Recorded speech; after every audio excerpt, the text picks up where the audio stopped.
বিসমিল্লাহির রহমানির রহিম। শীতের পিঠা খাওয়ার এই যে পাটালি, খেজুর পাটালি, এটা বিক্রি করতেছে 200 টাকা কেজি। এই যে এটা 300 টাকা কেজি এবং এই যে এইটা 400 টাকা কেজি বিক্রি করতেছে। যে আমার ভাই বিক্রি করতেছে সোনাপুরহাটে শীতের পিঠা খাওয়ার পাটালি অর্থাৎ খেজুর পাটালি। এই যে এখানে আরও দোকান আছে।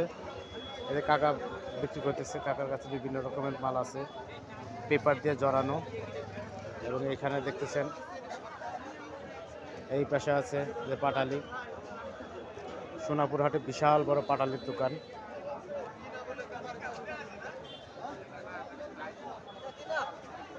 এখানে অনেক সুন্দর পাটালি। কাকা পাটালি কত করে বেচতেছেন? এটা 840 140 টাকা কেজি বিক্রি করতেছে পাটালি। এই মুহূর্তে ভিডিওটা কি কোথা থেকে দেখছেন অবশ্যই কমেন্ট করে জানিয়ে দিবেন। ভিডিওটি লাইক করুন, শেয়ার করুন। ধন্যবাদ।